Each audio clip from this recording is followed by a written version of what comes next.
I've never understood Halo. When playing it as a kid, I found it difficult, too boring, and just not all around fun. However, I never stopped wanting to like Halo. I thought the Master Chief was awesome, and those Halo 3 trailers definitely kept my attention. I thought the story sounded super interesting, and I liked the idea of playing as a soldier in a large-scale sandbox battle. The only thing I didn't like was the game itself. However, when on a snowy Florida night, no, really, it snowed in Florida for the first time in 30 years or something, I decided to try again. And what I found was complicated. The game had aged incredibly for being 25 years old, but it was still very clearly 25 years old. That's what prompted me to make this video. Throughout the video, I want to explore everything about the first Halo, from the development, to the gameplay, to the story, all to answer one singular question. Is Halo Combat Evolved still good? To answer that question, we have to go back in time. All the way back to 1998. Halo had a complicated development. The game saw several different iterations throughout development, initially starting as an RTS, then a third-person shooter, then finally becoming the Halo we know today. Hey, I'm walking here! This isn't that funny. Let's just do the normal audio. Bungie, primarily known for the RTS series Myth and the FPS series Marathon, settled on creating a new sci-fi RTS IP, with almost no story and a focus on multiplayer large-scale battles. The Master Chief was designed at this point, but rather than being a singular entity like he is in the final release, the design was attributed to the generic foot soldiers in the game. But before we delve further into the history of Halo, it's important to note that it was not the first time Bungie created a game that pushed the FPS genre further. Enter Marathon. Marathon, developed by the then fledgling team at Bungie, was billed as a Doom killer. The game was one of the first shooters to feature free look, allowing you to use your mouse to aim rather than your keyboard. It also featured dual-wielding weapons and a highly advanced physics system, pushing beyond the other more primitive shooters at the time. The game was, at the time, considered by many to be even better than Doom 64, its primary rival. Beyond this, Marathon had a deep, interwoven story, something that gaming simply didn't have at the time. While Marathon was a critical darling, it failed to bring in the raw sales numbers that Doom 64 did, ultimately selling less than 200,000 copies. Regardless, it was a decent success, prompting Bungie to create 2 more sequels. With these sequels, they also introduced the Forge application, a tool that players could use to create their own custom maps and content, ultimately becoming a staple of the Halo franchise later on. After Bungie finished their Marathon trilogy, they switched to making the Myth franchise, a series of RTS games that influenced the initial direction of the project that became Halo. The Myth series, much like Bungie's previous games, pushed their respective genre forward, earning several awards, but ultimately failed to generate the widespread commercial success needed to thrive in the gaming industry. Regardless, the first game was a success, costing $2 million and making $14 million in return, prompting Bungie to develop a sequel. Myth 2 Soulblighter vastly outsold its predecessor, with day 1 sales already exceeding the first lifetime sales. Bungie, despite still having access to the Myth IP at the time, opted to create something new, pushing the genre further. This left Bungie at square one in developing their next game. They ultimately decided to make a sci-fi RTS that took gameplay elements from Myth, and, as Bungie had done time and time again, pushed the genre forward. The project, initially codenamed Armor, then Monkey Nuts, then Blam, had a focus on vehicular combat while still retaining the RTS genre. However, as development continued, the camera moved closer and closer to the units, as Bungie had realized that controlling the units was much more fun than simply telling the units what to do. In the words of Bungie founder Alex Seropian, once the Warthog was in that scene and you could pile dudes into it, experimentation with the viewpoint and the camera just kept getting closer and closer. And controlling it, just that double tactile nature of load a dude in, get a dude out, hands on the steering wheel, it was like, this shouldn't be an RTS game. Finally, the game switched entirely from an RTS to a third-person shooter, but that large-scale wargame feel remained. At this point, the game was about to be announced, but still didn't have a name. The name Covenant was thrown around among several others, but one stuck: Halo.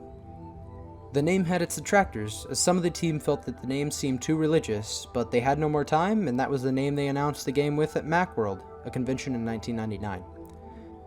Enter Microsoft. They were secretly developing their first console and needed their killer app. They saw Halo at Macworld and took a risk. For $50 million, they purchased Bungie along with Halo. While this was a risk for Microsoft, this was even more of a risk for Bungie. At the time, the Xbox was a completely unproven system. They abandoned the safety of the Mac ecosystem with the hopes to trailblaze an entirely new one. The switch from a PC shooter to a console exclusive was not easy. They quickly realized the game needed yet another radical change.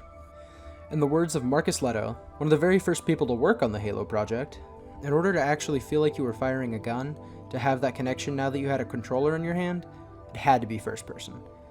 It felt too distant and separated in third person. We wanted to truly connect to the character, to the world you were exploring. It really was Jason's insistence around that time that we be more connected to the players themselves, and going first person was the best way to achieve that. They finally decided to rework Halo into a first-person shooter, but this came with its own set of problems. More importantly, console shooters were few and far between, and even less were successful. A good portion of this challenge came from the lack of a clear way to map out FPS controls onto a controller. With a mouse and keyboard, it was as simple as having the mouse look and the keyboard do everything else. But with a controller, you had to deal with the lack of a clear way to control the camera, as well as the lack of buttons. I'm so sorry, I'm gonna butcher your name. Jamie Greisimer is largely credited for the Halo control scheme, a control scheme that is still largely untouched by modern shooters. He figured out how to get the game to map onto a controller in a way that made sense, a first for console shooters. More than this, the game had a lot going on behind the scenes. Beyond the input, the developer spent a lot of time developing code that would interpret your actions and act accordingly. To quote the aforementioned, To quote the aforementioned Jamie Greisimer, there's a lot of code in Halo that interprets what you're doing. How fast did you move here? What are you looking at? If it's an enemy, we can assume that when you slow down, you're trying to aim. So there are pages and pages that interpret the input that comes in a way that isn't blatant and in your face. We try to conceal how much help we're giving the player. This essentially acted as a sort of buffed up aim assist, allowing players to ease into a control scheme and genre they likely had never dipped their toes into. To add on to this, the game featured competitive multiplayer, a rarity on consoles. This, along with the new control scheme, sparked a brand new level of gameplay for console shooters. The most important thing to come from Halo, however, was definitely its story. Around the turn of the century, games had begun to dip their toes into immersive stories, with franchises like Metal Gear Solid and Silent Hill revolutionizing what was thought possible in gaming. Halo took these game storytelling techniques and used it to tell a sprawling, pulpy sci-fi adventure with likable characters and a staggering sense of scale. This story unsurprisingly connected with its audience, and launched the Master Chief into instant icon status, propelling the Xbox into superstardom, an unwavering success for Microsoft. By the time the game released, Halo had evolved from an RTS to a revolutionary game in both gameplay and storytelling. In its first year, the game sold 1 million copies and generated hundreds of millions of dollars in Xbox sales. For both Bungie and Microsoft, the risk had paid off. Bungie went from a fairly small indie development team to the figurehead behind the biggest FPS in the world, spearheading the Xbox ecosystem and the evolution of first-person shooters as a whole. The game spawned 11 sequels so far, with more coming without a doubt. Now, I say all this, but now we have to ask the question, is it good? As in, is it still good though? Well, at the beginning of the project, that was all I set to find out. I meant for this video to start, about here, with a tiny preamble about the development. What I found was one of the most interesting stories in game development. So interesting that in order to effectively review this game, it was almost entirely necessary for me to tell the story of development from beginning to end. And now, without further ado, I get to play the game. Upon loading into the game, I was immediately struck by just how beautiful the game was. There was no way this game came out on the original Xbox. Okay, it turns out this version did not in fact come out in the original Xbox, but in fact I was playing the Xbox 360 Anniversary Remaster graphics. However, with the Master Chief Collection version of the game, you can simply switch between the two with the push of a button. Upon switching to the original graphics, however, I strangely began to prefer them more. What they lacked in raw fidelity, they made up for in spades with pure atmosphere. Areas that looked like Sci-Fi Game 231 in the remaster felt extremely creepy to play through when using the old graphics. The remaster's strength, in my opinion, lies in the sound design. While there is always a certain appeal to the crunchy sound design of retro shooters, the fidelity of the sound in the remaster felt very much in line with what I was used to in modern games. Some areas did genuinely benefit from the updated graphics as well. They did a great job of adapting the outdoor environments very faithfully while updating them to the quality expected in the 360 era. To put it simply, the remaster is better for outdoor environments and sound design, whereas the classic version is better for the indoor environments and overall atmosphere. Throughout this video, I'm going to be switching between the two regularly, just to compare the differences. Upon waking up as the Master Chief, I went through a simple tutorial for camera movement. Back in the day, I'm sure this was necessary to tutorialize the then groundbreaking camera movement, but nowadays it just feels like a complete waste of time. However, it was fairly short, so I was quickly on my way to killing some aliens as I escaped our ship, attacked by the Covenant, an alien race that humans are at war with. This was when I realized just how easy this game was about to be. You see, Halo was originally a console shooter, and therefore played like a console shooter, not expecting you to be able to twitch aim. However, as I am playing on the Master Chief Collection on PC, I opted to use mouse and keyboard. After committing unspeakable atrocities, I left the ship with Cortana, leaving the General to die. After crash landing, I exited the pod to find the structure we landed on. It was a round, circular construct, kind of like a... Like a halo. Yeah, I get it. After attempting to sneak past the Covenant, I went to task, rescuing the other survivors from the initial attack. This brings me to the next point that I want to bring up. This game's level design is borderline perfect. While the first few levels are very linear in theory, they branch out in such a seamless, easy way that it feels much more open. In one mission, I was sent to rescue 3 separate groups of survivors stranded in a close-by area. The objectives were separated by a river running throughout the level, and the objectives themselves consisted of sprawling open areas that, while not technically impressive anymore, made me feel much more agency in how I wanted to plan my attack. The game does an amazing job of making you feel like a war hero. When you rescue a group of soldiers, they'll all yell in relief that you saved them. It's a small, silly detail, but it goes far in showing just how important you are to the cause. More than that, a few of them will even join you on the journey to rescue the rest of the men, and this detail, while small, really drives in the feeling that you're just part of something greater, reclaiming ground in the war against the Covenant. The area where Halo truly excels is this attention to detail that makes you feel much more immersed than other games that were developed at the time. And even more, these small interactions made me feel genuinely sad, and even a little guilty when the soldiers died. As far as I know, their deaths are completely unscripted and are part of the sandbox, so I felt a personal responsibility in keeping my patriotic idiots alive. The best example of this in-game is the mission The Silent Cartographer. In this mission, you storm a beach alongside a group of Marines, and let me tell you, this felt straight out of a war movie. If you ignore the big-ass aliens. This also helps the game easily raise tension. You see, your Marines aren't just set dressing, they're actually really useful in combat. So when the game wants to make you nervous, it will drop you in the middle of a war zone with absolutely no support, forcing you to go on wits alone. These scenes have so much more tension than they would have if I hadn't had support in the game before. The late game missions with no support make you feel like Rambo, quietly taking out as many enemies as you can before all hell breaks loose. Before I go further with the gameplay, I want to add context to the story. Relative to modern story-based shooters like The Last of Us or Uncharted, this game's pretty light. However, what is there is a very fun, pulpy sci-fi adventure that's equal parts Starship Troopers and Alien. You play as the Master Chief, the most highly decorated soldier in the UNSC military, part of the Spartan 2 program, where children are taken at birth to become genetically modified super soldiers. The UNSC has been at war with the Covenant for several years, and this came to a head with the fall of Reach, which occurred right before the events of the game. The game begins with the UNSC discovering the Halo installation, a ring-like habitat that looks to be a sanctuary of some kind. However, the ship they are on, the Pillar of Autumn, is attacked by the Covenant, causing them to crash land onto Halo.